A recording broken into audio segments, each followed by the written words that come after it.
I'm excited about January. One of the things that I love about January is that it feels like everything is new.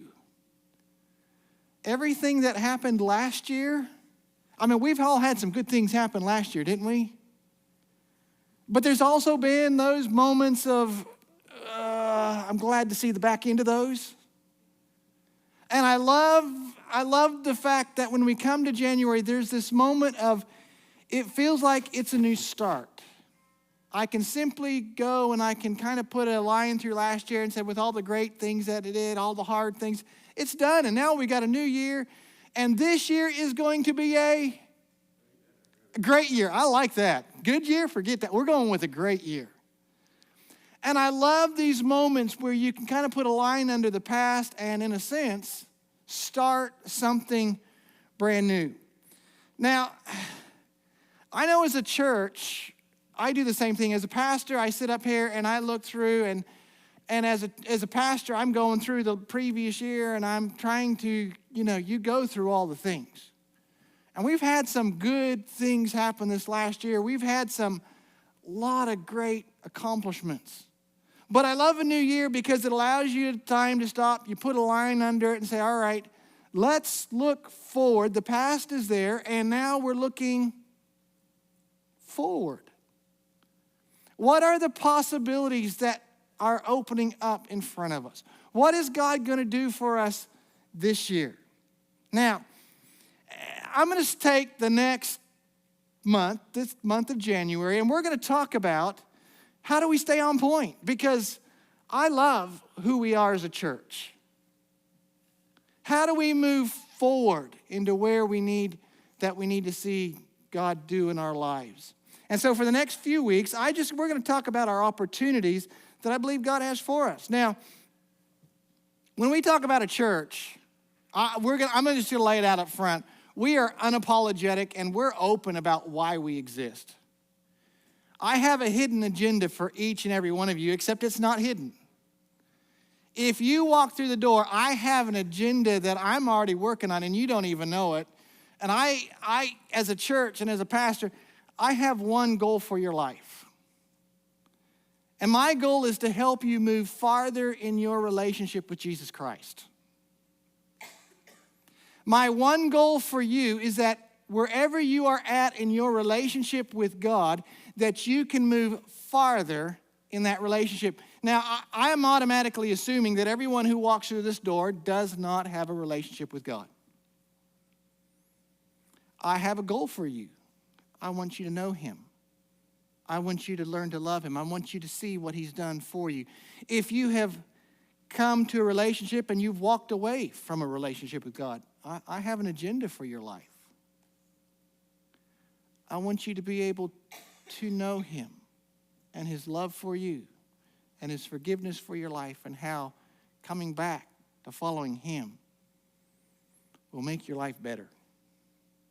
If you are already in a relationship with Jesus Christ, I'm unapologetic this morning. Everything we do, I'm pushing you that you can go a little farther in your relationship, that you may find hope, that you may find peace, that you may find joy in what it means to follow Jesus Christ. If following Jesus Christ does not make your life better, then there's not much point, is there? Now, as we begin to look at it, we know automatically that following Jesus Christ does not necessarily make your life easier. But we believe that following Jesus Christ will make your life better because it makes you better at knowing how to do life.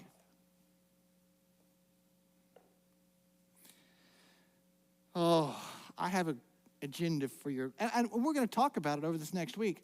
I want you to know Jesus Christ a little bit more. I want you to know how you can have strength and purpose in him. Now, I'm going to be honest, Milestone Baptist Church is not a large church. You probably didn't notice that, did you? Milestone Baptist Church is a small church. But as a small church, I want to say, I believe that God has given us opportunities to do and to fulfill the purpose that he's called us to. One of the things that as we look at and moving forward this next year, hey, we're not a large church. We're limited on the number of things we can do. But you know what? I believe wholeheartedly that God opens up and gives us opportunities that we can do because we are small. One of the great opportunities that I love that we have as a small church is that, hey, you can't fall through the cracks. If you're out a Sunday, guess what? We know. If you're gone 2 Sundays, we begin to go, I wonder what's wrong with. If you're gone 3 Sundays, we go, maybe we should contact them and just make sure everything's okay. One of the things that I love about being a small church is you are noticed, you are valued, you are cared for. One of the things that I love about being small is that you are known. Somebody, probably everybody, knows your name. Amen. And I like that. One of the values that we have as a small church, not only does everybody know you, number 2, there is opportunities to serve in lots of places. One of the things that we love is the fact that you can have an opportunity to serve. God has given each and every one of us talents and skills that only you can fulfill. One of the joys about serving in a small church is you have an opportunity to serve. Number 3, one of the things that I love about being in a small church is we can try new things quickly. And when they don't work, we can throw them out quickly. Look, I love the fact that we are who we are. There is greatness in who we are. There is greatness in allowing ourselves to be who God has created us to be. Though there are some great opportunities in a small church, I want to say this: being a small church is not our goal. Okay, be careful what you hear. Though it is wonderful and it is great that we are a small church, being a small church is not what our purpose for living and existing is about. I believe that God has allowed us to be in this place and in this location for this time. Whatever that looks like, I believe that if we continue to be real and do what God has called us to do, that we have to grow. I don't know if you've noticed, but when you begin to look around our neighborhood, what's gone on in the last few years? Anyone ever tried driving down 9 Mile Corridor? Okay, don't. Why do I say that? Because it is getting to a point where you can't hardly drive down there half the time. You ever tried going down Pine Forest Road? Okay. I'm not sure what the statistics were last year because I couldn't find them for 2024, but I know this: for 2023, there were over 1,600 new permits issued for Pensacola. Over 800 of those were issued for the 9 Mile Corridor alone. That was in 2023. 2024 did not slow down. Why am I saying this? God has placed us, Milestone Baptist Church, in this area, in this corridor for this time. Though I love who we are, if we are faithful to what God has called us to do, we cannot but have to grow. However, being a megachurch is also not our purpose. That is not our goal either. Though our goal and our purpose is not to remain a small church, to become a megachurch is also not our goal and our purpose. Our goal and our purpose is to remain faithful to what God has called us to do.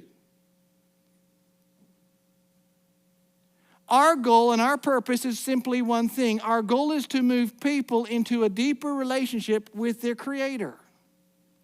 That you may know Him and that you may love Him, that you may find purpose, that you may find peace, that you may find joy in following Him. That your life will become better because you are getting better at doing life.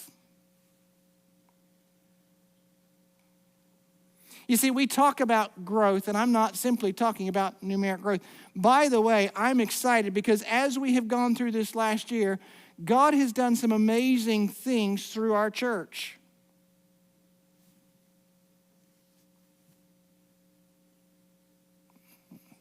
Before I get there, can I just say this?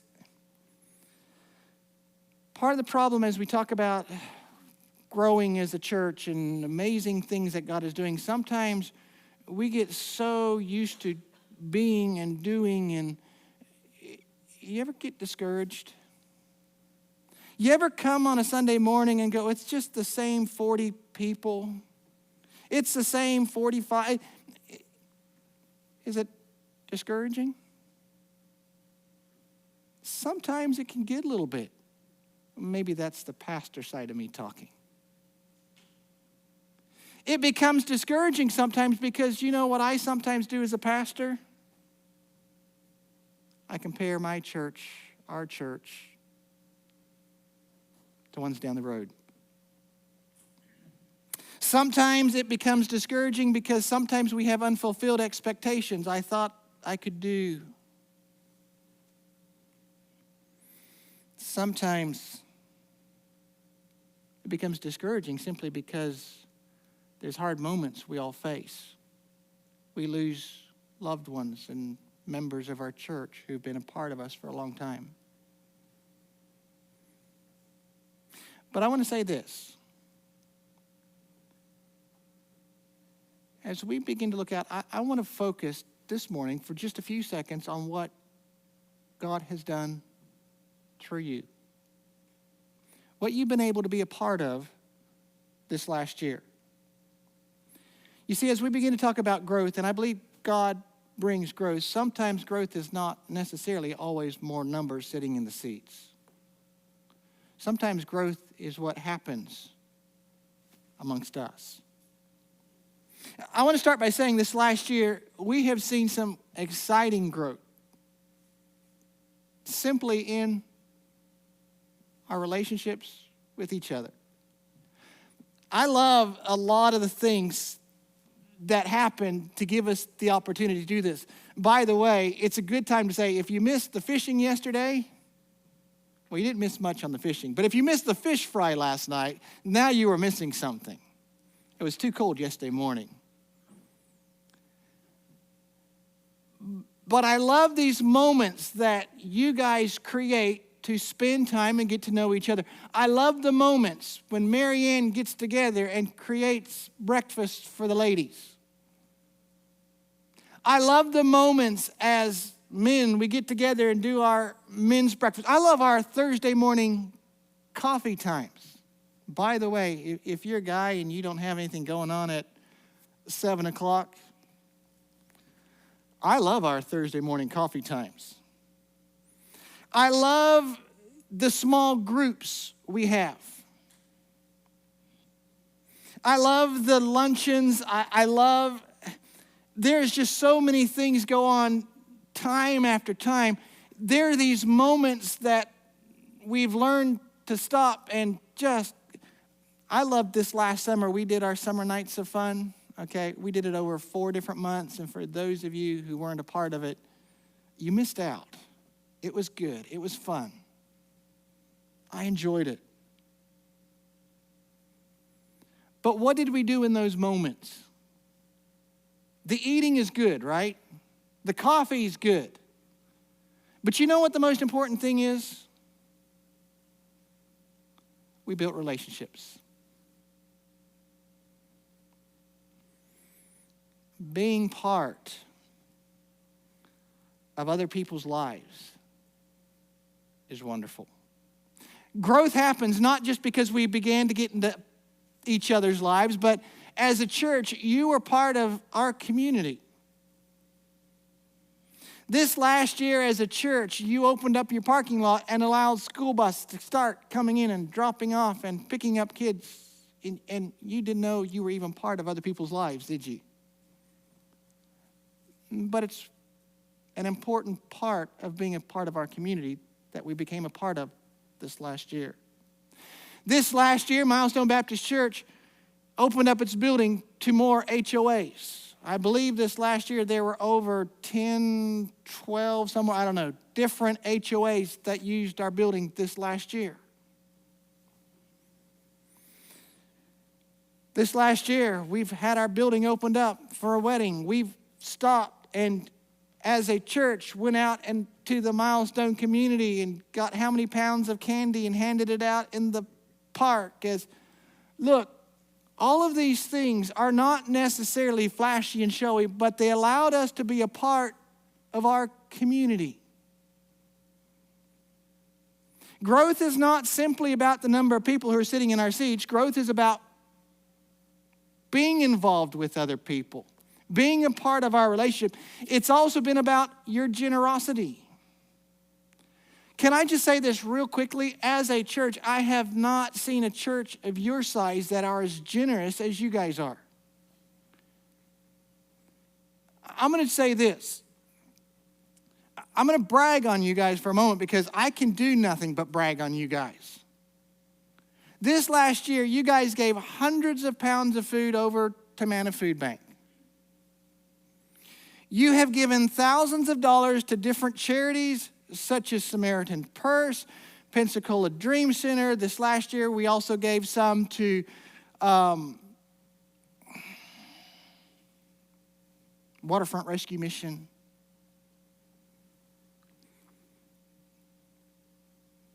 I can't even tell you them. On top of that, your generosity towards the church has allowed us, the gardens that have been planted out the front. It goes beyond that. Since July, was it July when we tried to do a push? Above and beyond what you guys give in your offerings and the mortgage that gives paid, can I say above that, you guys have given on top of the mortgage an extra $21,000 this year to get the mortgage paid off. Look around. You guys are phenomenal. The growth that happens is not simply about the number of people. You guys are growing people. Your hearts are generous. There's so many ways that I believe if we remain faithful, God has placed us at this time, at this place, for a reason. And sometimes we need to stop and remind ourselves, what is it that God has done? Now, I believe God's got a lot more in store than these. But I want to stop and real quickly, I want to remind you of what Paul reminded the Galatian churches. And I believe he was writing to a group of churches in Asia Minor. And he wrote to them something very specific. And just before we look at it, the churches of Asia Minor, these were a group of people who were originally the Gauls. They were warlike people who had settled down in a certain region, the Asia Minor region, but they were a fierce people and they were fiercely independent. They were strong, they were proud. And as Paul had come through, they had willingly and excitedly accepted the message of Jesus Christ. But very quickly after Paul had left, a group of other people came in and began to tell them they weren't good enough. They didn't measure up. And Paul had to stop and write to them and remind them who Jesus Christ is and the goodness that is found in him alone. And as he's finishing up the book of Galatians, as he's writing to this group of churches, he writes to them a little word of encouragement that I think we too need to hold on to. In Galatians chapter 6, verse 9, he says this: "So let's not get tired of doing what is good. At just the right time, we will reap a harvest of blessing if we do not give up." Paul was looking at this group of churches, and he begins to remind them that discouragement is a natural, normal part of life. Paul was reminding them that, yes, I know there are things that you do not see, but let me remind you, in Jesus Christ, you not only measure up, you are everything.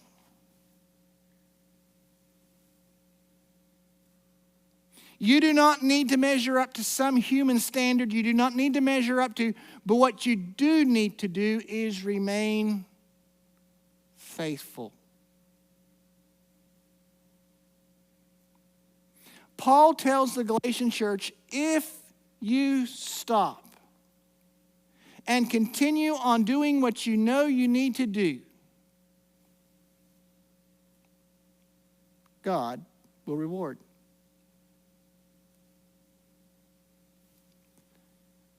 All right, I'm getting ready to close. I'm going to make it short this week. I want to tell you this. God has been good to us as a church. He has done great things this last year through you.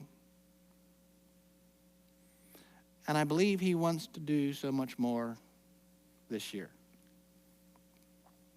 I'm excited. For such a time as this, God has placed Milestone Baptist Church and the Milestone community along the 9-mile corridor for a reason, for a purpose. And so over these next couple weeks, I simply want to help us to stop and remind ourselves and to refocus on how we can continue to help lead people into a deeper relationship with Jesus Christ. Let's close in prayer.